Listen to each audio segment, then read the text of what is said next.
하나님, 주님의 말씀 앞에 섰습니다. 두려움 가운데 또 하나님의 말씀 안에 거하시고 살아서 움직이는 이 말씀, 정보가 아니라 지식이 아니라 교훈이 아니라 생명이요 살아계신 하나님의 능력의 말씀을 이 시간 우리가 겸손하게 대하기를 원합니다.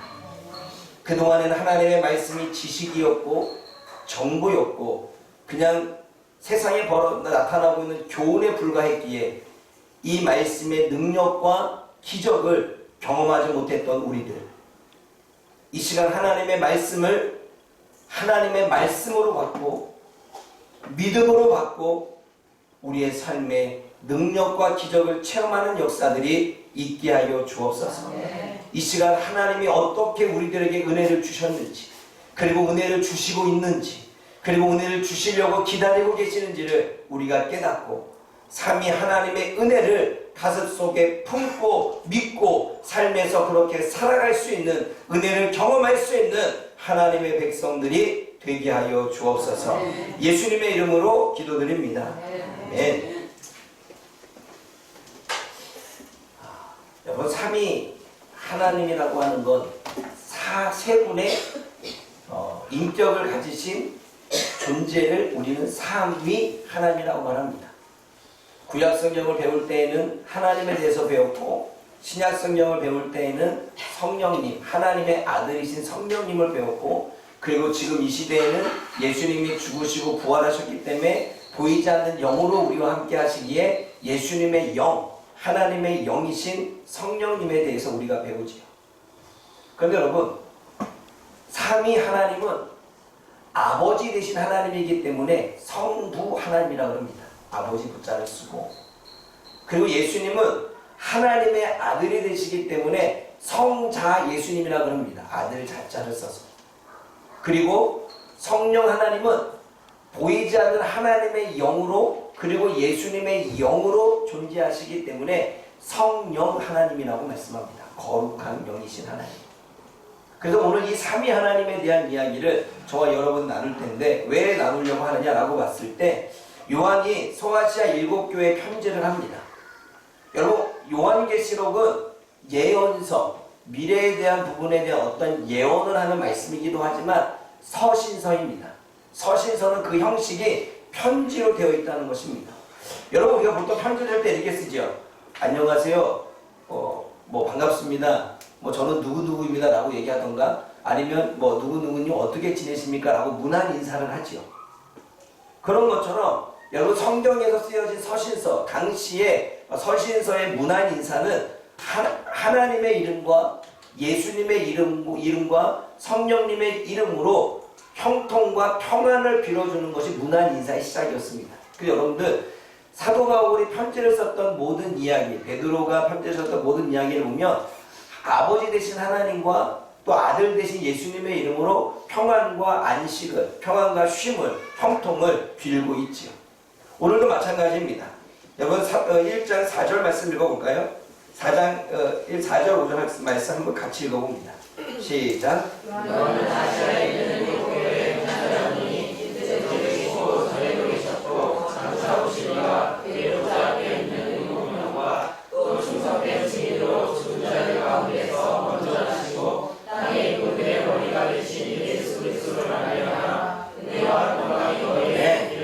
지금 앞에서 말한 것처럼 4절에 편지를 쓰고 있기 때문에 서신의 형식을 갖췄고, 그 서신의 형식 하나에 문안 인사를 하는데, 그 문안 인사가 하나님과 예수님과 성령님의 이름으로 은혜와 평강을 빌어주지요.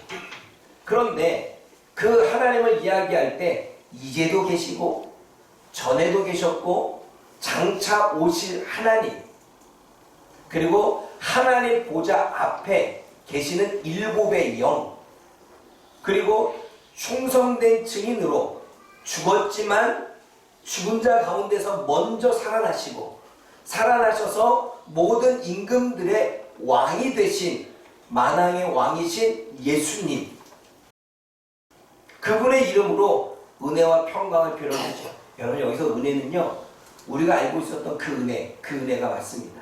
친절인 거죠. 우리가 누군가에게 도움을 받으려고 해요. 그러면 그분이 친절하게 우리에게 그 도움을 주시는 게 은혜겠지요. 길을 모르는 사람에게 길을 가르쳐 주는 게 은혜겠지요. 배고픈 자에게 먹을 것을 공급해 주는 게 친절이고 은혜겠지요. 문제가 있는 자들에게 홀로 문제를 내버려 두지 않고 같이 가서 그 문제를 해결해 주고 그 걱정과 그 근심과 고민을 사라지게 하는 것이 은혜요 친절이겠지요. 오늘 여기서 말하고 있는 은혜는 하나님이 우리들에게 그렇게 말씀하시고자 함께 하시고자 원하는 은혜와 친절을 이야기합니다. 그 은혜와 친절을 베풀었더니 삶에서 하나님의 평화와 하나님의 복을 얻게 된다는 거예요. 평화는 뭐예요? 문제 때문에 고민하고 있는데 그 문제가 해결되니까 밤에 잘 수 있는 평안이 옵니다. 몸이 너무나 아파가지고 힘든데 그 몸이 힘든 것이 나아버리니까 어때요? 마음의 평안을 얻고 잠을 잡니다. 지금 제가 기도하는 제목이 있는데 그 기도하는 제목이 언제쯤 이루어질까 고민하고 괴로워하고 10년 동안 기도했는데 이루어지지 않았어요. 그런데 그것이 이루어졌어요. 그랬더니 내 안에 평안이 밀려오겠죠. 여기서 말하고 있는 평안은 하나님이 은혜를 주시니까 해결하셨고 은혜를 주시니까 뭔가 다른 변화가 일어나서 그 안에서 두려웠던 마음이 불안했던 마음이 근심과 걱정과 절망했던 마음들이 평화, 안심을 갖는 거죠. 그러니까 걱정과 고민이 사라진 삶을 살게 되는 것입니다. 여러분 오늘 본문은 사도 요한을 통해 우리가 믿어야 될 하나님이 누구신가를 말씀하고 있습니다. 지금의 이 도미티안 황제 시대의 우상숭배로 고난과 어려움 가운데 있는 이 시대에 우리가 믿어야 될 사람, 우리가 믿어야 될 분이 누구느냐? 어려운 환경과 상황 속에서 우리가 붙잡고 의지해야 될 그 믿어야 될 분이 누구냐라는 것입니다. 그것이 성부 하나님이고 성령 하나님이고 성자 예수님이라고 이야기를 하고 있는 거죠. 여러분 들어보십시오. 우리가 말씀을 정보로만 하지 말지 맙시다. 제가 역사의 배경을 설명하고 그리고 그 말씀의 의미가 무엇인지 원어를 통해서 풀어내주고 하나님의 은혜가 이런 거고 하나님의 은혜가 임하면 내가 평안하게 되는구나. 그러네.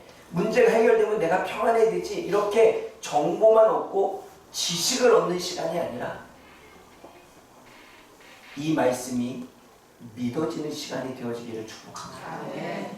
하나님의 말씀이 정보가 되고 지식이 되면 그 말씀은 내가 힘들고 어려울 때 사라지고 없어지는 말씀이 되지만 이 하나님의 말씀이 믿어지면 그 말씀은 내가 어렵고 힘든 순간에 나를 세울 수 있는 능력의 말씀이 되는 적이 있습니다. 저는 여러분들에게 정보를 전달하는 자가 아니라 저는 여러분들에게 지식을 전달하는 자가 아니라 저는 여러분들에게 도덕과 윤리를 가르치는 이 시대의 교훈을 전달하는 종이 아니라 살아계신 하나님의 말씀, 그렇게 이 시대에 우리에게 역사하시는 그 하나님의 말씀, 우리가 그 말씀을 믿을 때 기적과 능력과 생명으로 역사되는 그 말씀을 전하는 것입니다. 그 중에 하나가 어떻게 우리들 가운데 은혜로 역사하시는지 그 성령 하나님 그리고 성부 하나님 오늘 두 하나님의 은혜만을 우리가 살펴보려고 합니다. 계시록 1장 4절과 8절을 다시 읽어봅니다. 4절 읽고 8절 읽겠습니다. 4절과 8절 시작. 무한은 아시아에 있는 일곱 교회의 전하노니 이름이 계시고 전에도 계셨고 장차 오실 이와 그의 보좌 앞에 있는 일곱 명과 또 전하님 중대에 날마다 오메가라 이제도 있고 전에도 있었고 장차 올 자여. 우리가 하나님의 은혜를 알려면 이 말씀을 통해 하나님이 어떻게 우리들 가운데 은혜를 주셨는지를 깨달아야 됩니다. 이제도 계시고 전에도 계셨고 장차 오실 분. 8절에서는 알파와 오메가로서 계신 분. 그러면서 이제도 오셨고 전에도 계셨고 장차 오실 분이로 마치 인크루지오 가로를 열고 가로를 닫습니다. 이제도 오셨고 전에도 오셨고 장차 오시는 분. 이제도 오셨고 전에도 오셨고 장차 오시는 분. 4절과 8절을 가로를 열고 가로를 닫은 다음에 그 안의 내용이 얼마나 중요한지를 우리들에게 말씀하고 있죠. 여러분 이제도 오셨고 전에도 오셨고 장차 오신다는 것은 지금도 너희와 함께 하시는 하나님을 이야기합니다. 지금이 어떠한 시기입니까? 요한의 시대로 돌아가 보면 도미티안 황제로 인해서 핍박을 받는 시대입니다. 다 지하 롱굴로 도망가고 있는 상황입니다. 경제적인 상황이 안 되는 삶이고 성도들의 삶은 피폐한 삶입니다. 유대에게로 돌아가지 않으면 정말 삶이 막혀있는 그 순간에도 하나님은 함께 하신다는 것입니다. 이제도 계시는 하나님. 그러면 이전에 함께 하셨던 하나님은 어떤 하나님이실까요? 전에도 계셨다는 것은 이 이전에도 계셨다는 거예요. 아브라함과 이삭과 야곱과 요셉과 함께 하신 하나님. 아브라함의 인생 가운데, 이삭의 고난 가운데, 야곱의 어려움 속에서, 요셉의 힘든 억울함 속에서도 그와 함께 하셔서 그들을 도우시고 인도하셨던 그 하나님. 애굽의 종이 되어 고난을 받던 백성들을 출애굽시켜서 함께 하신 그 하나님.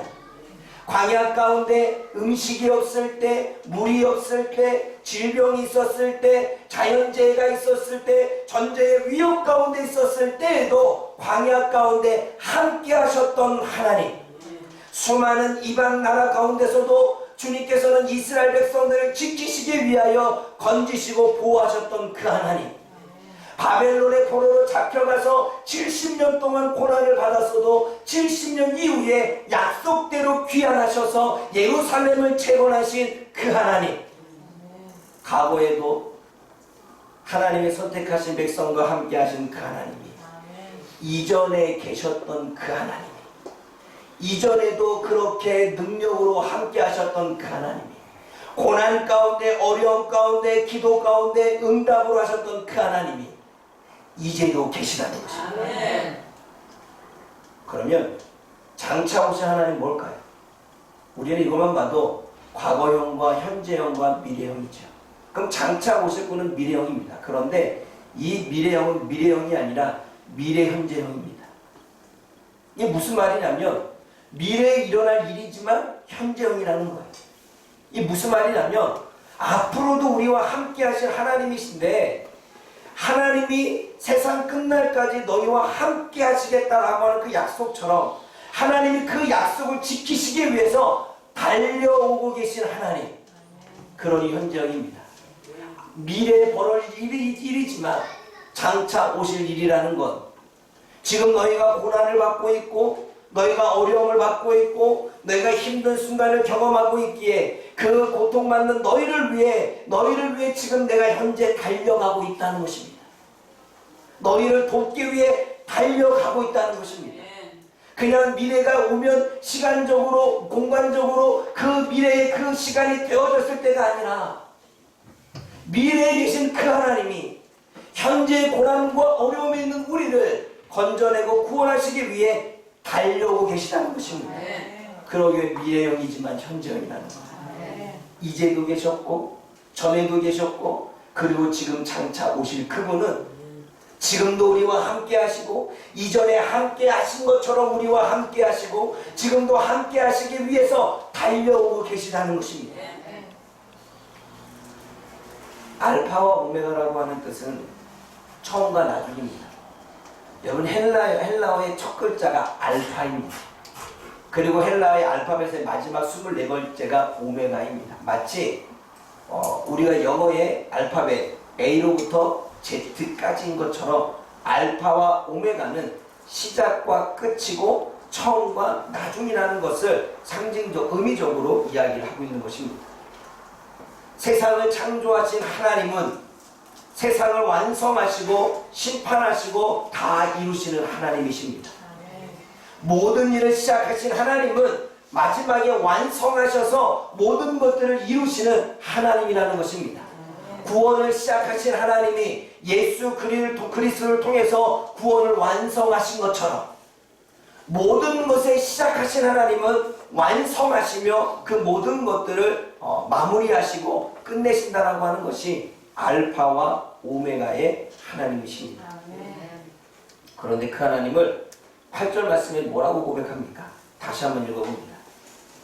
8절 시작. 주 하나님이시되 나는 알파와 오메가라 이제도 있고 전능하신 하나님. 여러분, 만물을 지배하는 하나님, 모든 걸 통치하는 하나님, 이랬습니다. 여러분, 당시에 도미탄 황제가 자신을 우상화 만들고 자신을 신으로 만들어서 우상숭배를 강요할 때 뭐라고 말했냐면 나를 전능하신 자라고 칭하라고 했습니다. 전능자라고 하는 것은 만물을 다스리고 세상을 지배하는 자, 통치하는 자. 그러니까 로마 황제로서 많은 땅을 소유했고 많은 왕들을 자신의 수하에 정복해 나아갔기 때문에 나는 그들을 통치하는 만물의 최고의 황제요 전능자다라고 하는 칭호를 붙이려고 했습니다. 근데 사도 요한은 그 전능자라고 하는 칭호를 하나님께 붙이고 있습니다. 만물을 지배하고 만물을 통치하는 것은 로마 황제인 도미티안이 아니라 바로 하나님이십니다. 도미티안 황제가 모든 능력을 가진 통치자라고 말할 때 사도 요한은 만물을 통치하신 분은 오직 하나님 한 분뿐임을 고백하고 있는 것입니다. 오늘 저와 여러분들에게 성부 하나님이 주시는 은혜는 무엇입니까? 우리가 믿는 하나님은 항상 함께 하신다는 것입니다. 지금 저와 여러분의 상황 가운데서도 하나님은 함께 하십니다. 저와 여러분들이 즐거울 때에도 슬플 때에도, 저와 여러분들이 힘들 때에도 평안할 때에도, 저와 여러분들이 지쳐 있을 때에도 아니면 열정을 가질 때에도 그 하나님은 함께 하십니다. 그 하나님이 함께 하실 때는 이전에 함께 하셨던 것처럼 이스라엘과 또는 이삭과 야곱과 요셉과 또는 모세와 또는 다윗과 수많은 선지자들과 함께 하셨던 것처럼 그 과거에도 함께 하셨던 하나님이 지금 우리들 가운데서도 함께 하신다는 것입니다. 우리가 굶주릴 때, 우리가 질병에 놓여 있을 때, 우리가 전쟁의 위기 가운데 있을 때, 삶의 문제 가운데 있을 때, 마치 광야에 버려진 것처럼 있다고 느껴질 때, 그때에도 광야의 이스라엘 백성들을 버리지 않았던 그 하나님, 그 함께 하셨던 하나님이 지금 우리와 지금 사도 요한이 있던 이 시대와 지금 죽어나가고 있는 그 시대에 함께하고 계시다는 것입니다.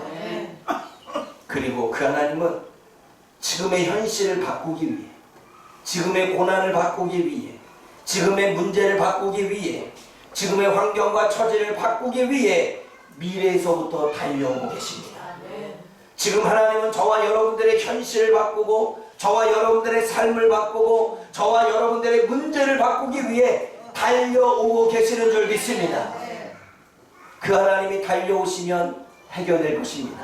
그분 하나님이 달려오시면, 그 예수님이 달려오시면, 그 하나님이 역사하시면 우리들의 문제는 해결될 것입니다. 그러기에 여러분, 우리는 처음과 나중 되시고 시작과 끝이 되시는 이 하나님을 알아야 됩니다.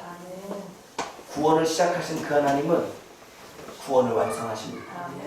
저와 여러분들을 통해서 하나님의 나라를 완성하시고자 시작하신 분은 하나님의 나라를 완성하십니다. 우리는 빌립보서 1장 6절에서 이 말씀을 찾아볼 수 있습니다. 찾아볼까요? 빌립보서 1장 6절입니다.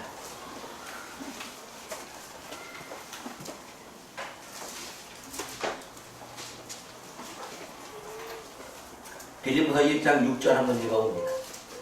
시작. 너희 안에서 착한 일을 시작하시니가 그리스도 예수의 날까지 이루실 줄을 분명하시나. 알파와 오메가, 시작하신 이가 이루신다는 것입니다. 시작하신 이가 완성하신다는 것입니다. 그러나 예수님의 날까지라고 하는 건 예수님의 재림의 날까지겠죠. 마지막 날까지겠죠. 우리 안에 착한 일을 시작하신 그분이 예수님의 재림하시는 그 마지막 날에 완성을 이루어 주신다는 것입니다. 착한 일을 시작하신 이는 완성을 이루십니다. 저와 여러분들 통하여 모든 일을 시작하신 분은 모든 일을 완성하시는 분도 하나님이신 줄 믿습니다. 그러므로 우리에게 필요한 건 믿음입니다. 나에게 선한 일을 시작하신 분, 나를 통해 나의 하나님의 나라를 이루어가도록 시작하신 분, 어쩌면 나의 사업을 시작하신 분, 어쩌면 나의 지금 직장의 일들을 시작하신 분, 아니면 나의 인상을 시작하신 분, 나의 삶을 시작하신 그분께서 그 모든 것들을 완벽하게 이루시는 분은 하나님이라는 것입니다. 그 알파와 오메가, 그 하나님을 믿을 때 정말 그분은 우리의 시작이 되실 뿐만 아니라 우리의 완성자가 되십니다. 우리가 그 하나님을 믿을 때에 그분은 우리의 시작이 되실 뿐만 아니라 모든 것을 완성하고 이루신다는 사실입니다. 그러면 여러분, 완성을 하나님이 하시기 때문에 우리가 아무리 애쓰고 노력한다 할지라도, 우리가 아무리 문제를 해결한다고 발버둥친다 할지라도 그것에 키를 들고 계시는 분은 하나님. 그 하나님을 믿고 그 하나님 앞에 엎드리고 하나님이 이 일을 시작하셨사오니 하나님 이 일을 완성해 주십시오. 하나님 구원을 시작하셨사오니 하나님 구원을 완성해 주십시오라고 우리는 그 하나님을 믿고 의지해야 될 줄 믿습니다. 그때 주님은 우리들에게 전능자로 다가올 것입니다. 만물을 다스리는 통치자로 다가올 것입니다. 우리의 생각을 다스리고 우리의 마음을 다스리고 우리의 삶을 다스리고 우리의 의지를 다스리고 우리의 가정을 다스리고 우리의 교회를 다스리고 이 지역 이 나라를 다스리는 만물의 통치자 왕으로서 주님은 임하게 될 것입니다. 그것은 정보로 되는 것이 아닙니다. 그것은 내가 지금 이 말씀을 아는 지식으로만 되는 것이 아닙니다. 주님이 알파와 오메가시고 주님이 이전과 그리고 지금도 그리고 앞으로도 우리와 함께 하실 분이시고 그분이 만물을 다스리는 자연까지도 다스리시고 환경도 다스리시고 나의 삶의 문제도 다스리시는 통치자이심을 믿을 때 역사는 일어납니다. 우리가 역사가 일어나지 못하는 이유는 정보로 듣기 때문입니다. 그냥 그 말씀을 알고만 있기 때문입니다. 말씀을 아는 자는 주님에게 주님을 만날 수 있는 기회가 주어지지만 알아야 만나죠. 그러나 능력을 경험하는 자는 그 주님의 능력을, 그 주님의 말씀을, 그 주님의 약속을 믿을 때입니다. 믿을 때 그 말씀은 나에게 능력으로 현실로 다가오게 되는 것입니다.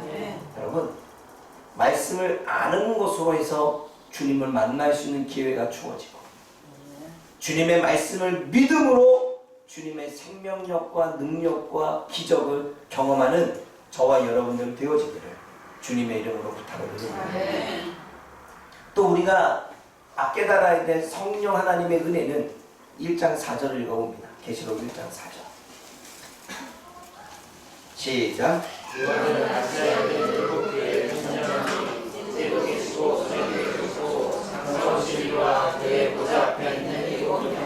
성령님을 소개할 때 7영으로 소개하고 있습니다.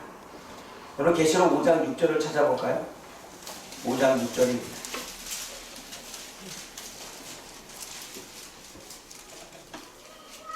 시작. 내가 또 보니 보좌와 내 생물과 그분들 사이에 한 어린 양이 서 있는데 일찍이 죽임을 당한 것 같더라. 그에게 7불과 7눈이 있으니 이 눈들은 온 땅에 보내심을 받은 하나님의 7영이다. 여기서 7영은 온 땅에 보내심을 받은 7영을 이야기합니다. 여러분, 온 땅에 보내심을 받았다는 것은 감찰하시는 하나님, 모든 것들을 지켜보시는 하나님, 바로 그 감찰과 지켜보시는 하나님을 의미하고 있습니다. 그래서 7이라고 하는 숫자는 완전수이고 0이라고 하는 것은 완전하신 성령님, 완전히 거룩하신 성령님, 모든 능력을 갖고 계신 성령님 의미할 때 우리는 이 완전수와 함께 0을 이야기하죠. 그 0은 세상에 보내심을 받았다는 것입니다. 왜냐하면 감찰하시기 위해서. 근데 여러분, 우리가 보통 감찰이라고 하는 단어를 쓰면 뭔가 감사의 의미가 나고, 감사의 의미가 나게 되면 그 감사는 고맙습니다 이 감사가 아니라 재정을 감사하고 뭔가 문제가 있는지 감사해서 문제가 있으면 지적하고 또 법적으로 고소하고 하는 이 감찰, 우리 감사만 생각하고 있는데 성령 하나님은 물론 죄에 대하여, 의에 대하여, 심판에 대해서 우리에게 가르쳐 주시기 위해서 오시지만 그 모든 것들을 묻기 위하여, 알게 하기 위해서 오시기도 합니다. 그러나 그는 성령님을 너무나도 제한하는 것이지요. 여러분, 성령님은 이 땅에 보내심을 입었습니다. 그 완벽하신 성령님이 이 땅에 보내심을 입었는데 단지 감찰은 보내심을 입었을 때에 우리들의 죄를 살피고 우리들의 문제를 살피고 우리들의 어둠을 살피는 것뿐만 아니라 온 세상에 말씀의 깨달음을 줄 자에게 보내심을 받은 영입니다. 우리가 말씀을 깨닫는 것은 오직 성령으로만 가능합니다. 하나님의 말씀을 사모하고 하나님의 말씀을 깨닫기를 원하고 성령 하나님을 만나기를 원하며 주님의 말씀의 깊은 뜻을 알고자 원하는 자들에게 보내심을 받아 그들이 말씀이 깨달아지고 말씀이 충만한 은혜를 경험으로 말씀 안에서 살아날 수 있도록 깨달음을 주시는 것이 바로 그 보내심을 받은 분이 성령 하나님이라는 것입니다. 그러면 여러분, 우리가 말씀을 깨달은 건 오직 영으로만 가능합니다. 또 온 세상에 보내심을 받은 이유가 성도를 바르게 인도하기 위해서입니다. 깨달음을 주었습니다. 우리가 무슨 잘못이 있는지, 내가 지금 신앙생활 이렇게 하는 것이 올바른 것인지, 내가 하나님 앞에 이렇게 행동하는 것이 맞는 일인지, 내가 사역자로서, 내가 성도로서, 내가 주님을 믿는 자로서 내가 인생 가운데 이렇게 살아가는 것이 맞는 것인지 그 부분을 알게 하고 깨닫게 해서 회개함으로 돌이켜서 바르게 살도록 인도하는 것입니다. 그걸 누가 하는 겁니까? 성령님이 하시는 것입니다. 그런데 우리는 이 땅에서 이 세상 가운데에서 이 사단이 지배하는 이곳에서 억울함도 당하고 불편함도 겪게 되고 예수님을 믿는 것 때문에 고난도 겪게 되고 또 예수님을 믿기 때문에 함부로 할 수 없어 참아야 되고 또는 내가 예수님을 믿기 때문에 내 마음껏 할 수 있지만 뭔가 나를 다스려야 되는 이러한 삶 가운데 고난이 따릅니다.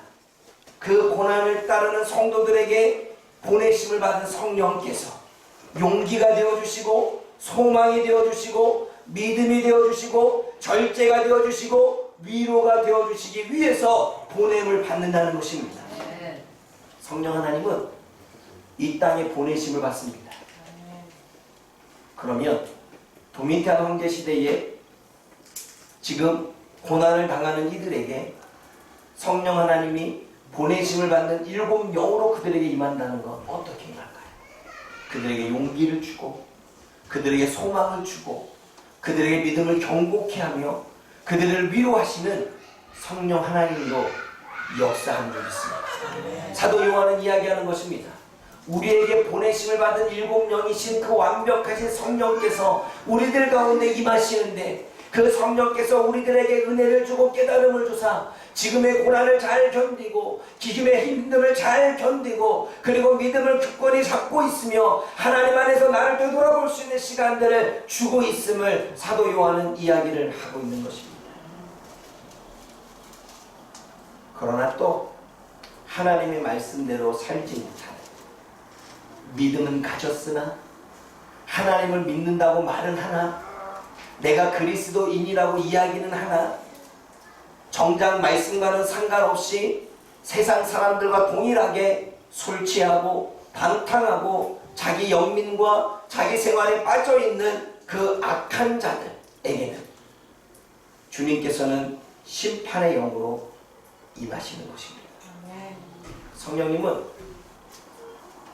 은혜 받을 자에게는 은혜로 임하시고 심판받을 자에게는 심판으로 임하십니다. 그래서 요한복음 16장 8절에 의에 대하여 죄에 대하여 심판에 대하여 주님께서는 성령께서 우리들에게 보내심을 받았다라고 이야기를 하고 있는 것입니다. 성령 하나님의 은혜가 무엇입니까? 하나님은 성령님을 보내어 저와 여러분들의 형편과 처지를 살피고 계십니다. 하나님은 고난 가운데서도 믿음을 지키고 신앙을 지키는 저와 여러분들에게 은혜를 주시기 위해 성령님을 보내고 계십니다. 하나님은 믿음의 성도들을 괴롭히는 악한 자들을 심판하시기 위해 성령님을 보내고 있습니다. 성령님은 우리가 신앙인이지만 고난을 받는 이유를 가르쳐 주시고 그것에서 깨달아서 바른 길로 돌아오시게 하기 위해 회개하게 하시기 위해 다시 기회를 주시기 위해 다시 용기와 소망과 위로를 주시기 위해 성령님을 보내고 있다는 것입니다. 그것이 은혜입니다. 이 하나님의 은혜를 깨닫고 이 성령님의 은혜를 깨달아 이것을 단지 지식과 정보가 아니라 이것을 믿음으로 이 말씀이 여러분에게 것이 되어지고 이 말씀의 약속이 여러분들에게 주어지고 이 말씀이 여러분들에게 나타나는 일들이 삶 가운데 이루어지기를 주님의 이름으로 부탁을 드립니다. 기도하겠습니다. 사랑의 하나님 아버지, 이 시간 이 자리에 하나님의 은혜가 있기를 원합니다. 전에도 이스라엘 백성들과 함께 하신 하나님의 은혜, 지금 고난과 힘듦과 고통과 절망과 낙심과 때로는 일어나고자 발버둥치는 하나님의 백성들과 함께 하심으로 그러한 현실에서 건져내 주시고 구원해 주시기 위해서 열심히 달려오시는 그 하나님이 함께 하시는 우리가 기억하며 오늘도 우리의 믿음과 우리의 신앙을 지켜 주님의 은혜를 바라보며 살아가는 우리가 되게 하여 주옵소서. 우리의 형편과 처지를 아시고 지금도 성령 하나님을 보내어 우리를 도우시고 우리를 깨닫게 하시고 우리의 믿음을 붙들어 주시고 우리를 위로하여 주시고 우리에게 소망을 주시고 다시 일어나게 하시며 다시 회개케 하시며 다시 주님 안에 회복케 하여 주시는 그 성령님의 은혜를 알게 하시니 감사합니다.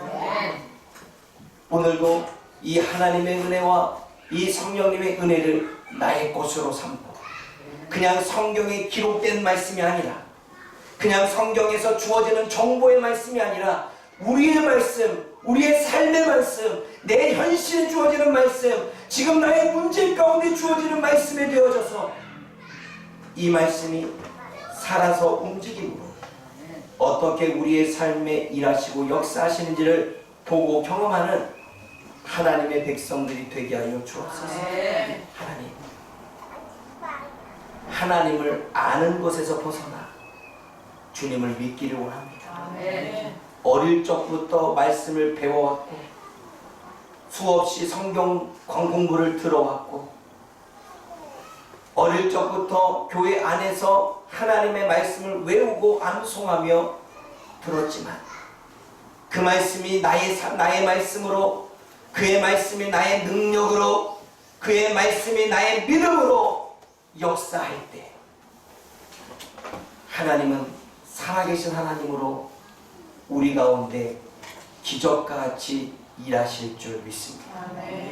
이제는 아는 것을 넘어 믿는 자가 되게 하시고 아는 것을 넘어 믿음으로 순종하는 자가 되게 도와주시고 아는 것을 넘어 믿음으로 순종함으로 하나님을 경험하고 체험하고 주님을 정말 입술로 살아계십니다라고 고백할 수 있는 모든 성도가 되어질 수 있도록 이 시간 영으로 축복하여 주옵소서.